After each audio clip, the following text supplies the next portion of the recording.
اور آپ کے میرے پیغمبر رحمت للعالمین حضرت محمد رسول اللہ صلی اللہ علیہ وسلم پر اختتام پذیر ہوا۔ حضور علیہ السلام کی تشریف آوری پر باقی تمام نبیوں کی شریعتیں، احکامات منسوخ کر دیے گئے۔ قیامت کی صبح تک حضور علیہ الصلاۃ والسلام کے لائے ہوئے دین پر عمل کو کامیابی اور ہدایت کا ذریعہ بتایا گیا ہے۔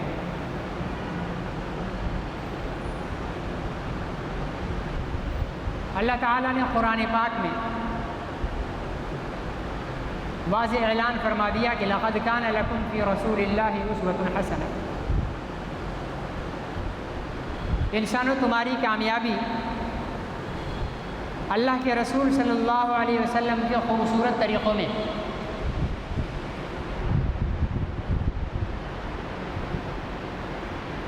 جب ہم اللہ کے رسول کے طریقوں کی بات کرتے ہیں تو ہمارے ذہن میں پہلے یہ بات آتی ہے کہ نماز اللہ کے رسول کا طریقہ ہے، روزہ اللہ کے رسول کا طریقہ ہے، حج، زکوٰۃ، جہاد، تبلیغ، تلاوت قرآن، اللہ کا ذکر، یہ طریقے۔ حالانکہ صرف یہ طریقے اللہ کے رسول کے نہیں ہیں۔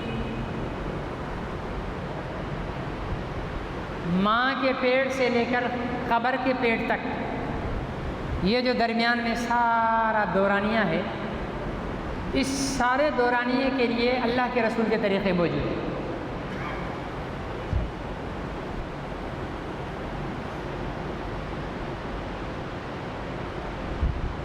بچہ جب ماں کے رحم میں آئے، بچہ جب پیدا ہو، بچہ جب بولنے کے قابل ہو، بچہ جب چلنے کے قابل ہو، پڑھنے کے قابل ہو، یوں قبر تک جو انسان کی زندگی ہے، اس میں سارے جتنے بھی معاملات ہیں ان کے لیے اللہ کے رسول صلی اللہ علیہ وسلم کے طریقے موجود ہیں۔ اور جب یہ کہا جاتا ہے کہ اللہ کے رسول کے طریقے، تو سننے والے کے ذہن میں یہ آتا ہے کہ کوئی طریقے بہت مشکل کام ہوں گے۔ اللہ کے رسول کے طریقے بہت مشکل کام ہوگا، جس پر عمل کرنا مشکل ہوگا، تکلیف برداشت کرنا پڑے گی، مشکلات کا سامنا کرنا پڑے گا۔ حالانکہ ایسا کچھ بھی نہیں۔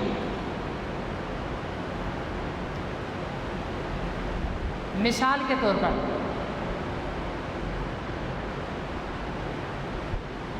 میں اپنی کوئی بھی ضرورت پوری کروں،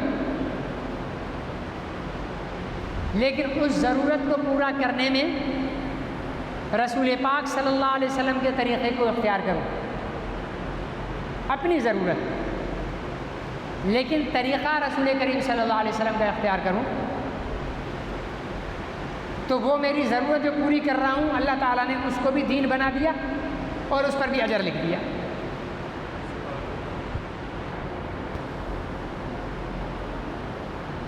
جس کی مثال یوں سمجھیے، گرمی کا سیزن ہے، آپ کو اور مجھے پیاس لگتی ہے، ہم پانی پیتے ہیں۔ یہ پانی پینا میری اور آپ کی ضرورت ہے، اللہ کی ضرورت نہیں ہے۔ اور اب محمد رسول اللہ صلی اللہ علیہ وسلم کو بھی پانی پینے کی ضرورت ہے نہیں ہے، یہ آپ کی میری ضرورت ہے۔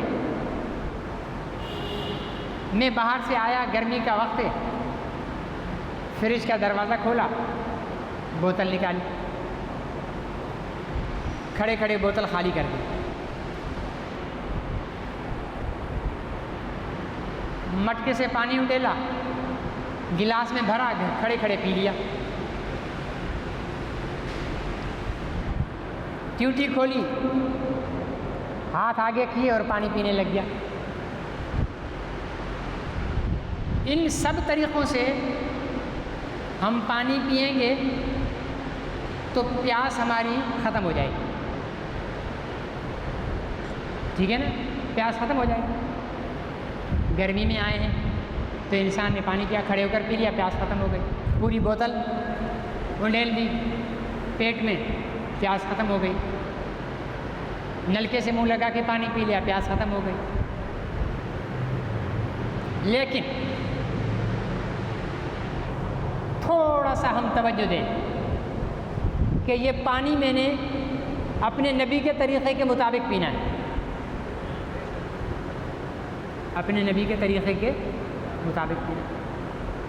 اور نبی کے طریقے کا جو پانی پینا ہے وہ کوئی ایسا مشکل نہیں ہے کہ پہاڑ چڑھ کر جانا پڑے گا، پھر اتر کر آ کے پھر پانی پینا پڑے گا، ایسا نہیں۔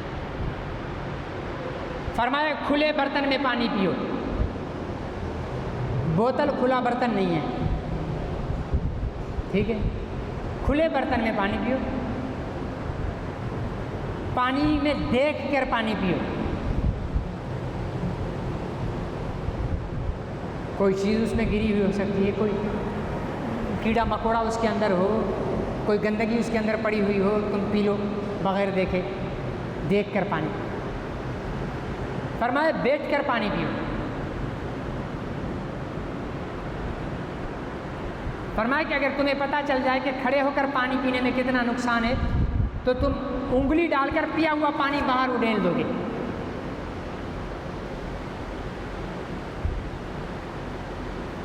آج میڈیکل سائنس کہتی ہے کہ گردوں کا جو پرابلم ہے وہ کھڑے ہو کر پانی پینے سے زیادہ ہوتا ہے، ٹھیک ہے نا، کھڑے ہو کر پانی پینے سے گردوں کا عارضہ لاحق ہو جاتا ہے، صحت کے لیے نقصان دہ۔ فرمایا بسم اللہ پڑھ کر پانی پیو۔ جب ہم کسی کھانے پینے کی چیز میں بسم اللہ پڑھ لیتے ہیں تو اسے شیطان دور ہو جاتا ہے، اب شیطان کا اس میں حصہ نہیں رہا۔ اور فرمایا کہ 3 سانس میں پیو، 3 سانس میں پانی پیو، تھوڑا پیا پھر کہیں الحمدللہ، پھر تھوڑا پانی پیا پھر کہیں الحمدللہ، پھر بقایا پانی پی کر پھر کہیں الحمدللہ۔ اس پانی پینے میں کتنے 2-4 گھنٹے لگ جائیں گے؟ نہیں، چند سیکنڈ کا فرق پڑے گا، ٹھیک ہے نا جی۔ لیکن اس طریقے پر عمل سے ہماری صحت بھی محفوظ، اور ایک ایک گھونٹ پانی پینے پر ہمارے لیے اجر اور ثواب بھی ہے۔ اور یہی پانی پینا یعنی اپنی پیاس بجھانا یہ ثواب بن گیا ہمارے لیے، عبادت بن گئی۔ اور جانوروں سے ہم ممتاز ہو گئے۔ جانور پانی پیتے ہوئے بسم اللہ پڑھتا ہے؟ جانور بیٹھ کر پانی پیتا ہے؟ جانور 3 سانس میں پانی پی کر اور الحمدللہ کہتا ہے؟ نہیں کہتا۔ اللہ کے رسول نے ہمیں جانوروں سے الگ فرمایا کہ تم اشرف المخلوقات ہو، تمہارا گدھے گھوڑے گائے بھینس سے پانی پینے کا طریقہ الگ اور ممتاز ہونا چاہیے۔ لیکن ہم پھر بھی گدھا گھوڑا بننا پسند کرتے ہیں، ٹھیک ہے نا جی، وہی گدھے گھوڑے کی طرح کھڑے کھڑے پی لیا، کھڑے کھڑے کھا لیا۔ یہ ایک پانی کی میں نے مثال دی۔ دوسری مثال لے لیں کھانے کی۔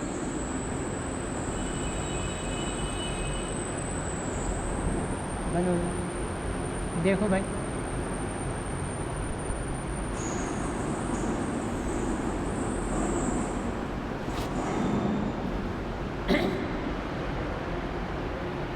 دوسری مثال کھانا کھانے کی ہے۔ اچھا، کھانا کھانا پیٹ بھرنا یہ بھی اللہ کی ضرورت نہیں ہے اور اللہ کے رسول کی بھی ضرورت نہیں ہے.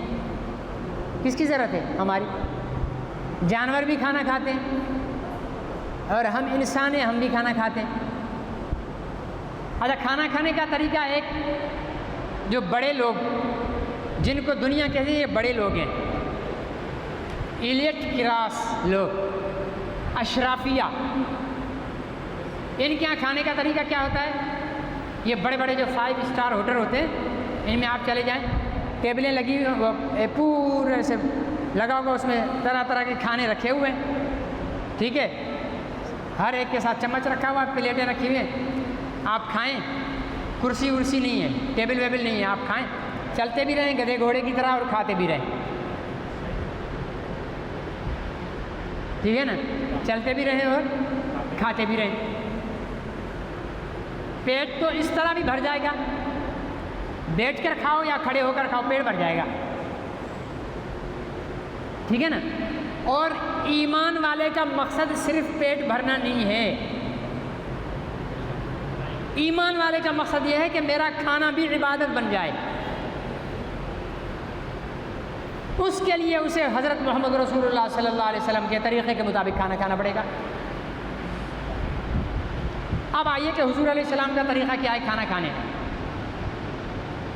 فرمایا ہاتھ دھو کر کھانا کھائیں،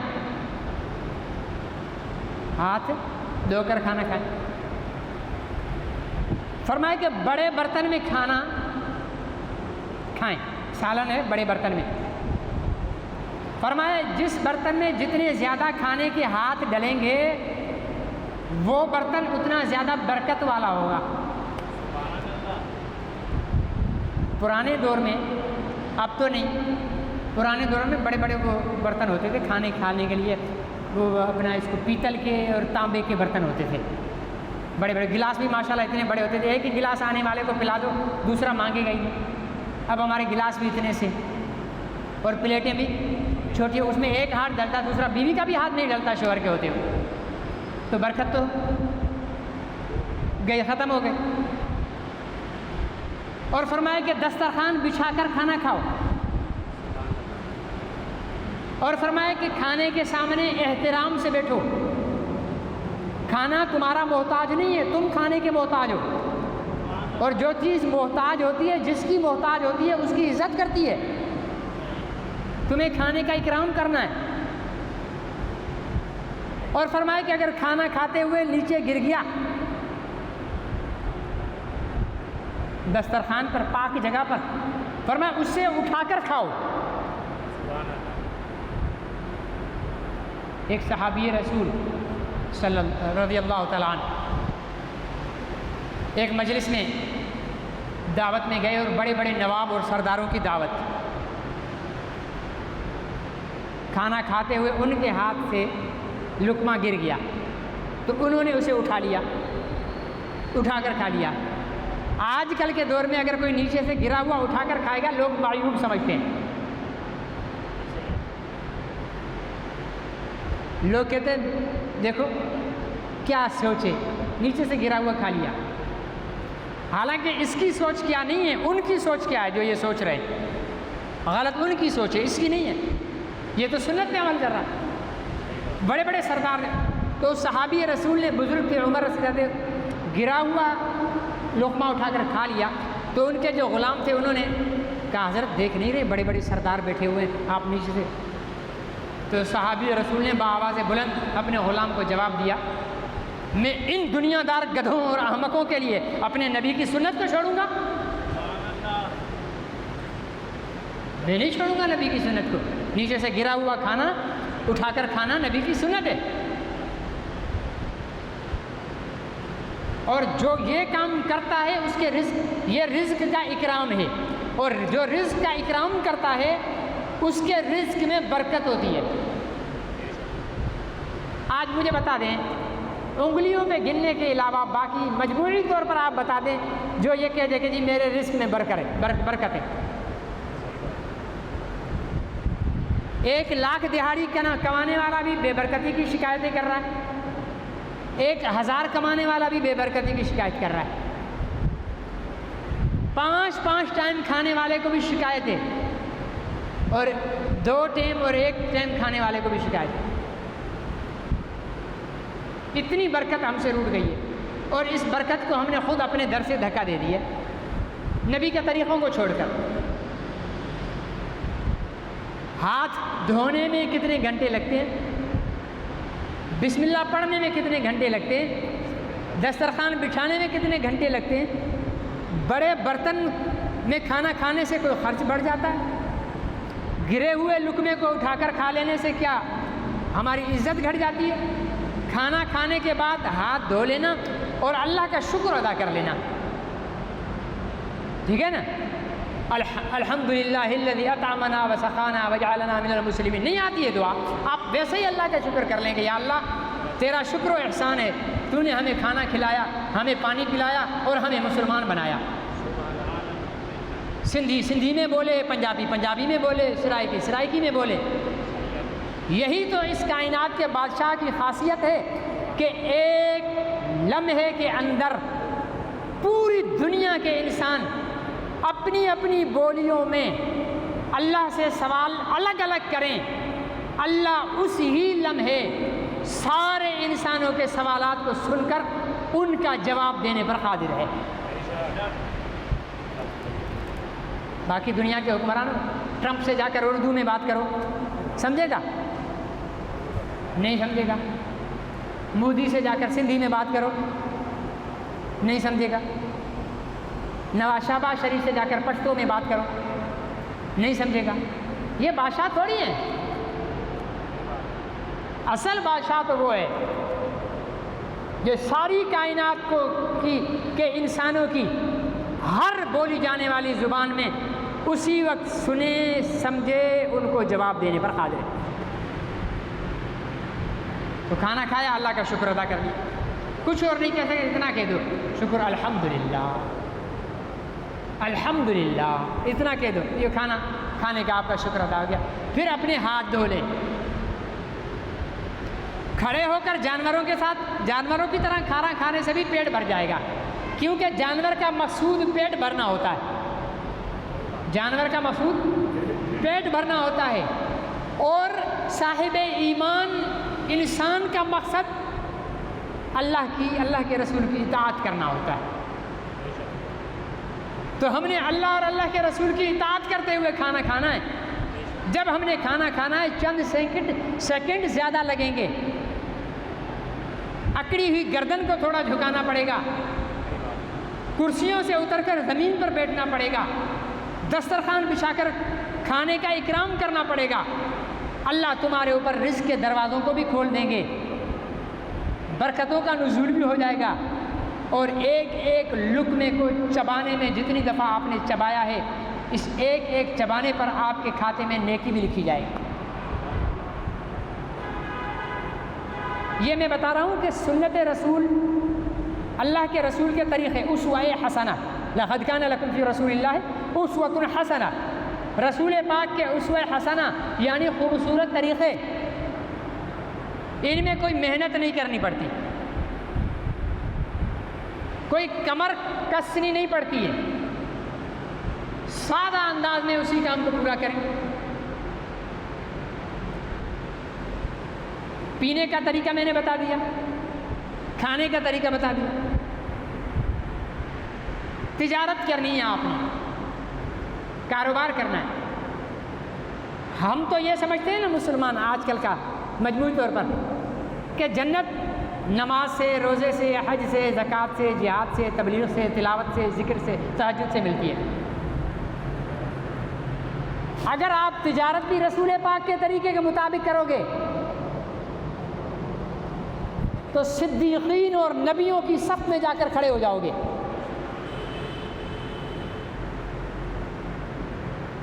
اتنا بلند مقام آپ کو ملے گا۔ لیکن آج کا تاجر کہتا کہ نہیں مولوی صاحب، سچ سے کاروباری نہیں ہوتا۔ ہوتا ہے، تو نے کر کے نہیں دیکھا ہے۔ سچ پر آپ چلیں اور آزمائش نہ ہو، وہ سچ ہی نہیں ہے۔ حق حق پر آپ چلیں اور آپ کے مخالف سمت سے ہوائیں نہ چلیں، آپ حق پہ نہیں ہیں۔ جتنے بڑے حق پر آپ چلیں گے اتنی شدت سے آپ کے خلاف مخالف ہوائیں چلیں گی۔ وہ ایک شخص سے کسی نے کہہ دیا کہ بھائی نماز پڑھ لیا کرو، اللہ تعالیٰ مال میں ملکیت میں برکتیں دیتے ہیں، فضیلتیں سنائیں۔ اس نے کہا ٹھیک ہے جی، صبح سے میری نماز، فجر پڑھ کے گھر پہنچا تو ایک بھینس اللہ کو پیاری۔ افسوس ہوا یار یہ کیا ہوا، مولوی صاحب نے تو بتایا تھا کہ برکت ہوگی، یہ تو مر گئی۔ ظہر کی نماز پڑھ کے گھر گیا تو دوسری بھینس آتا، عصر پر تیسری گئی، مغرب پہ چوتھی، عشاء پہ پانچویں، ایک بچڑا رہ گیا بیچارہ۔ اب وہ کوئی بھی نہیں ہے تو اکیلا اکیلا بھیں بھیں کر رہا ہے۔ اب یہ غصے میں لیٹا ہوا، مولوی صاحب پہ غصہ آ رہا ہے اس کو کہ کیسا مولوی صاحب کم بخت نے مجھے جو کام پہ لگا دیا ہے، میں نے شروع کیا تو میرے ساری بھینسیں مر گئی۔ اب وہ غصے میں وہ جب بھیں بھیں کرنے لگا، اس کو بولا بس کر، ایک سجدے کی مار نہیں ہے تو کم بخت، ابھی سجدہ کروں گا مر جائے گا تو کہنے کا مقصد یہ ہے کہ یہ ذہن میں نہیں ہونا چاہیے کہ ہم ادھر دین پر چلیں گے، ادھر سے جناب برسات شروع ہو جائے گی۔ اللہ تعالیٰ اگر یوں کریں تو دنیا میں کوئی بے دین بچے گا ہی نہیں۔ آپ یہاں جامع مسجد میں 1500 نمازی جمعے پر آتے ہو، آپ نماز پڑھ کر جب جوتا اٹھائیں اس میں ہزار ڈالر کی ایک دستی ہر ایک کے جوتے میں ہو، واہ بھائی سبحان اللہ۔ اب آپ باہر جا کر کہیں یار جامع مسجد میں جمعہ پڑھا، ہمارے جوتے میں ہزار ڈالر کی دستی تھی۔ میں گارنٹی سے کہتا ہوں اگلے جمعے لطیف گیٹ سے لے کر محمدی چوک تک سارے روڈ گلیاں بھری ہوئی ہوں گی جمعے کے لیے کہ بھائی جامع مسجد میں جمعہ پڑھنے سے جوتوں میں $1000 ملتے ہیں۔ اللہ تعالیٰ اگر یوں سیدھا کرنا چاہیں اللہ کے لیے مشکل نہیں ہے۔ جو فجر کی نماز جتنے لوگ نہ پڑھیں ان کی ایک ایک آنکھ پھوڑ دے اللہ تعالیٰ، پھر کوئی باقی رہے گا؟ بیٹا چپ، پھر کوئی باقی رہے گا جو مسجد میں نہ آئے نماز نہ پڑھے؟ اللہ نے سب یہ نہیں رکھا آزاد، بلکہ اپنے چاہنے والوں کو اللہ نے آزمائشوں میں رکھا ہے، مشکلات میں رکھا ہے، پریشانیوں میں رکھا ہے، لیکن اللہ کے بندوں کی آزمائشیں اور مشکلات ان اللہ کے بندوں کے لیے لذت والی ہوتی ہیں۔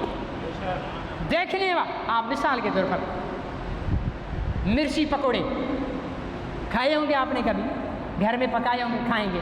جب مرچی کھاتے ہیں کیا ہوتا ہے؟ پسینہ آ جاتا ہے، آنکھوں سے آنسو نکلنا شروع ہو جاتے ہیں، ناک سے پانی، عجیب کیفیت ہو جاتی ہے، ایسے لگتا ہے جیسے رو رہا ہے۔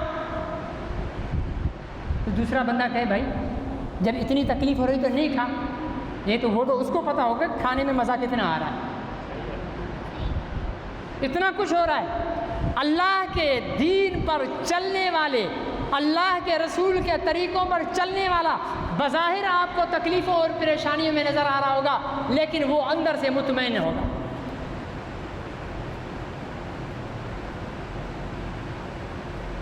تجارت، حضور علیہ السلام نے فرمایا کہ جو شخص دکاندار سن لے دھیان سے، جو شخص ایک چیز دکاندار بیچے پھر وہ گاہک بغیر کسی عذر کے واپس آ کر کے دے نہیں یار یہ مجھے نہیں چاہیے،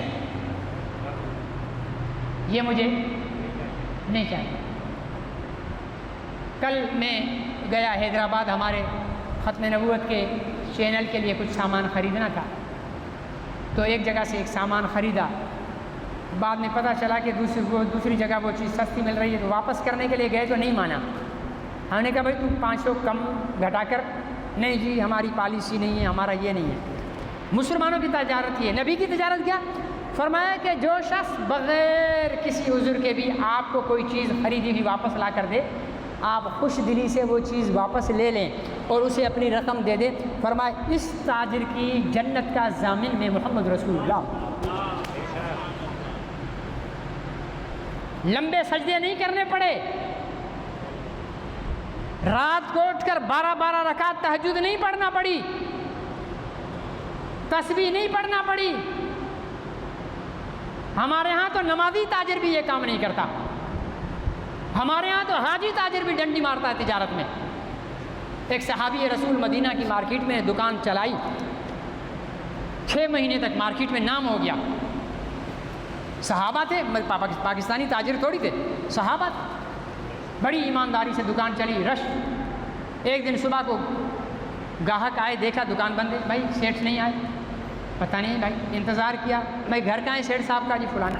پہنچ گئے، اس کے بعد سیٹھ صاحب دکان کیوں بند ہے؟ کیا میں نے دکان ختم کر دی۔ ارے دکان ختم کر دی؟ چلتی ہوئی دکان، رش لگا رہتا آپ کے پاس، تو دکان ختم کر دی آپ نے؟ ہاں بھائی ختم۔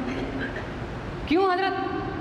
کا دکان میں نے دنیا کمانے کے لیے نہیں لی تھی، دکان دنیا کمانے کے لیے نہیں کھولی تھی، دکان تو میں نے جنت کمانے کے لیے کھولی تھی۔ اس کا مطلب یہ ہوا کہ جنت صرف نماز سے نہیں، دکان سے بھی ملتی ہے۔ حضرت وہ کیسے؟ فرمایا کہ میں نے حضور علیہ السلام سے سنا کہ جو گاہک کی چیز بخوشی واپس لے لے تاجر، اور اسے اس کی پیسے واپس دے دے، تو اس کی جنت کا ضامن میں ہوں۔ مجھے یہ خواہش تھی کہ میں بھی دکان کھولوں، مجھ سے بھی گاہک خریداری کریں، پھر کوئی خریدار آئے اور مجھے واپس کرے، اور میں وہ چیز اسے واپس لے کر اسے اس کے پیسے دے دوں، تاکہ رسول اللہ کی ضمانت مجھے مل جائے۔ کہا 6 مہینے تک میں انتظار کرتا رہا، کل ہی ایک کسٹمر 6 مہینے کے بعد آیا مجھ سے چیز واپس کرنے کے لیے، میں نے وہ چیز لی، اس کو پیسے دیے، سامان بیچا۔ اللہ اللہ خیر سے۔ دکان سے جنت لی ہے۔ اس کا یہ مطلب نہیں ہے کہ نماز سے نہیں ملتی، نماز سے بھی ملتی ہے، لیکن جن کاموں کو ہم سمجھتے ہیں کہ یہ دنیا، مومن کی دنیا داری بھی دینداری ہے۔ کیوں؟ حضور علیہ السلام سے صحابی نے، حضور علیہ السلام نے فرمایا کہ اپنی بیوی کے ساتھ ہم بستری بھی ثواب اور عبادت۔ یا رسول اللہ، یہ ابھی جیسے آپ لوگوں کو بھی یہ بات سن کر بڑا عجیب لگا ہوگا نا، مولوی صاحب کیا بات کر رہے ہیں، یا رسول اللہ یہ بھی عبادت، یہ تو ہماری۔ کہا اگر کوئی شخص یہی جنسی خواہش غیر عورت کے ساتھ پوری کرے تو گناہ ہے؟ یا رسول اللہ بالکل گناہ ہے۔ فرمایا جب وہ حلال جگہ سے یہ خواہش پوری کر رہا ہے تو پھر ثواب ہوا نا۔ تو بتائیں اس کے بعد کون سی چیز رہ گئی ہے جو ہم عبادت نہیں بنا سکتے؟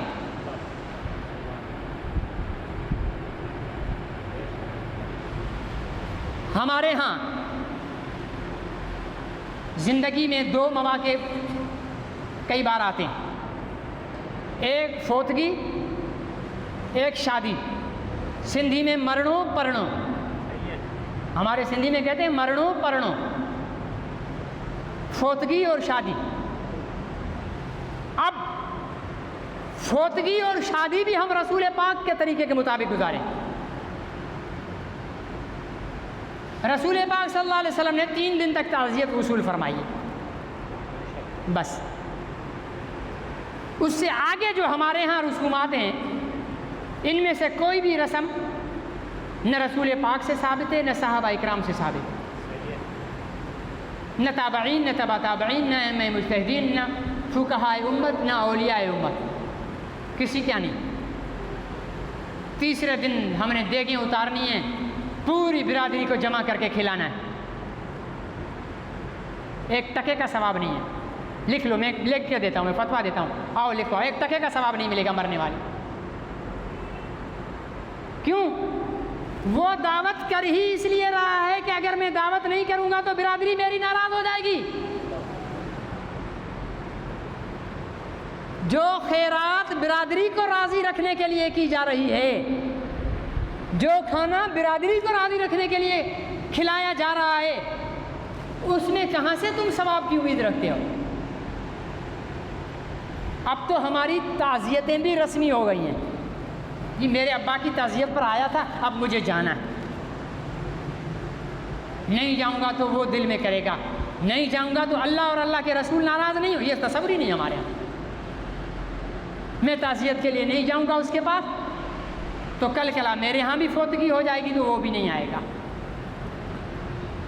ایمانداری کی بات ہے، آپ سب بیٹھے ہو، اسی معاشرے کا حصہ ہو، کیا ہمارے ہاں یہ ذہن نہیں ہوتا کسی کے پاس تعزیت کے لیے جانے کے لیے؟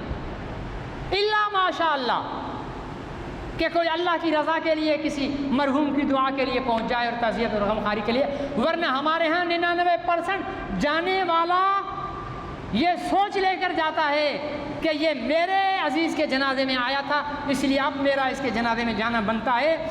یہ کوئی سوچ کر نہیں جاتا کہ حضور نے فرمایا ہے کہ ایمان والے کا ایمان والے پر حق ہے، ان حقوں میں سے ایک حق جنازے میں شرکت ہے۔ یہ ہوتا نہیں ہوتا، تصور میں بھی نہیں ہوتا۔ پھر 40 دن ہو گئے، پھر بڑی دعوت کی جا رہی ہے۔ دعوت میں بلایا کون ہے؟ MNAs، MPAs، ڈپٹی کمشنر، یہ وہ طبقہ ہے جن کو ایک ٹائم کا بھی کھانا میسر نہیں ہوتا ہے، ٹھیک ہے نا جی؟ یہ وہ طبقہ غریب غربا ہیں بیچارے، ان کو کھلا کر بڑا ثواب ملے۔ اس کی جگہ تو جو اتنی بڑی خیرات کر رہا ہے اور لوگوں کو جمع کر کے ناک اونچی کرنے کی چکر میں لگا ہوا ہے، یہی پیسہ جمع کر کسی بیوہ کے گھر پہنچا دے، کسی بیوہ کا 1 سال کا راشن باندھ لے، کسی کے یتیم بچوں کو کپڑے دلا دے، کسی بھوکے کو کھانا کھلا دے، دنیا کو نہ دکھا۔ ان کے جو ہاتھ اٹھیں گے کہ یا اللہ اس کے والد کی مغفرت فرما دے، اس کی والدہ کی مغفرت فرما دے، اس کی عزیز و اقارب، وہ دل سے دعا ہو رہی ہوگی، یہ فائدہ دے گی، وہ نہیں دے گی۔ ہمارے یہاں وہی رسم، یہ سلسلہ انشاءاللہ آئندہ جمعے بھی جاری رہے گا۔ وقت ختم ہو چکا ہے، اللہ مجھے اور آپ کو عمل کی توفیق نصیب۔